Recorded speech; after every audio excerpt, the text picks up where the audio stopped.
Taong 1953, congressman pa lamang ang nooy 36 anyos na si Ferdinand Marcos. Nagkakilala ang dalawa sa isang sesyon ng Kongreso. How old were you here? How old were you here in your story? 23. 23. So my cousin speaker said, punta kayo sa kapi doon sa canteen. Yes. Matagal pa ito si Marcos, matagal pa itong atake niya sa budget, sabi niya. So pumunta naman kami ng aking cousin-in-law. Si Paz Gueco Romualdez, yung asawa ni Daniel Romualdez, speaker. Punta kami doon. Nung nandun kami, hindi nagtagal, nag-break yung session. Pumunta si Juan, siguro nauhaw si Marcos, pumunta doon sa Kantin. Opo. Nung nakita niya ako, lahat ng tao, please, Sino yun? pakilala mo ako, Oh. pakilala. Parang kinuha siya, pin-introduce si Gonzales, si Congressman Gonzales. Nung papakilala na sa akin, sabi niya ganyan. After 20 minutes, sabi niya, you know, Ms. Romualdez, if you will allow me, I'll marry you right now. Sabi niya, will you marry me? How did you feel? Sabi ko, how can you marry me? Kapresko. Sabi niya, how can you marry me? You met Just me met only me. Oh. 10-15 minutes ago. Sabi niya, this is love at first sight. This is love. Sabi ko, there's no such thing as love at first sight. Tapos sabi niya, wait. Ever since I was a small boy, sabi niya, I had a dream girl. I would make a sketch. This is the way she looked. This is the way she smiled. This is what she behaved. And this sketch I was carrying on since I was young, sabi niya. And all the girls that went by through my life, sabi niya, dumadaan dito sa sketch ko. Hindi tumaumugma. Kasi 37 na siya noon. It did not match. Suddenly you came along. And it matched perfectly. So, You're the one. It's not love at first sight. I love you all along. Wow! At saka, Wow! And so were you also smitten? Was it also love at first sight for you? naman ako. Kasi, naman, hindi na natutulog. Hindi na makakain. Wala na. Ano? Why? Wala. Because of you? In love na. Masyado siyang in love na daw siya. Kasi in love daw siya sa akin ever since he was small. Oh my goodness. I was the love of his life. Ang mga love letters at telegramang ito ang nagpapatunay sa kakaibang pagka-love struck ni Ferdinand kay Imelda. Matapos ang 11 araw na panunuyo ni Ferdinand kay Imelda, nagpakasal na ang dalawa. I've always been the first to admit that Imelda came into my life, touched it with her graceful hands, and I found my destiny.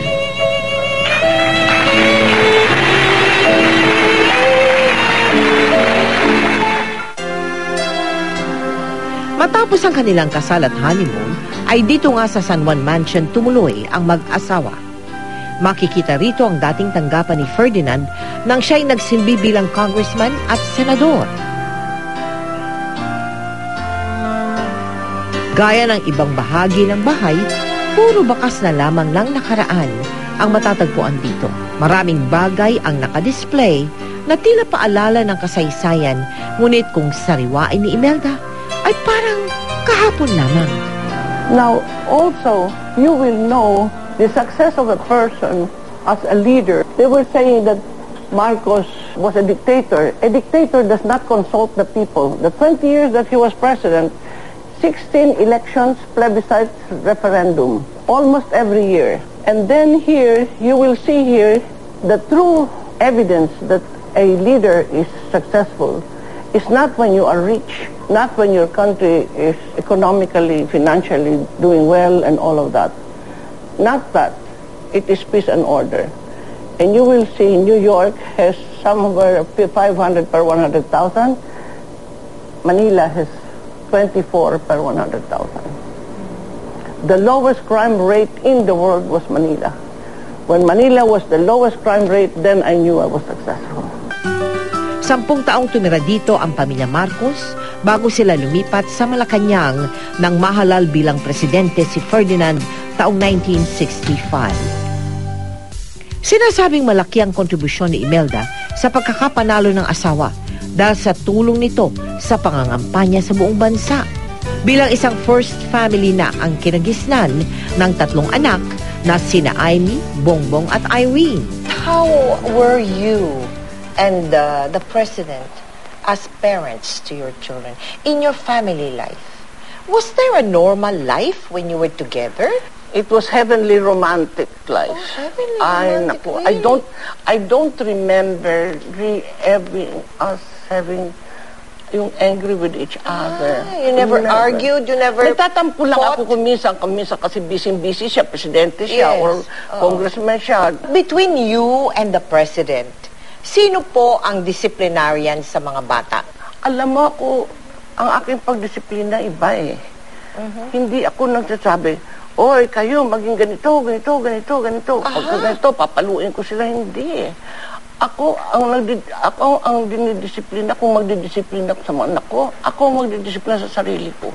The children follow you, not what you say, but what you do. Okay. I discipline me. Yes, by example. By you mean. example. By example. Talagang pinipilit ng magulang ko na maging normal yung upbringing namin. Of course, it would never be normal, but as normal as possible. And my mom was very much conscious of that we should not be spoiled, we should not be sheltered. Si malakas at si maganda. Ganyan daw maituturing ang papel na ginampanan ni na Ferdinand at Imelda sa loob ng 20 taong pag-upo sa Malacanang. What is our genesis? The cultural genesis of the Philippines is, by a divine will, a bamboo was split. Together, man and woman was born. Man was called Malakas and woman was called the Maganga. When I asked Marcos, why did you not implement the death sentence 3 years already after martial law, and even up to the end of his term, from martial law to the end, he never implemented the death sentence to a Filipino? He said, because the art in the use of power, it's never used, it's only felt. Then, when I was asked by the world press, Mrs. Marcos, who's your idol in world history? Cleopatra, Shiva, and all these beautiful, world-known, famous women in history. I said, none of the above. Because beauty is not for conquest, seduction, or prostitution. Beauty is for nurturing, caring, loving, mothering of selfless, endless love. Even death does not diminish a mother's love.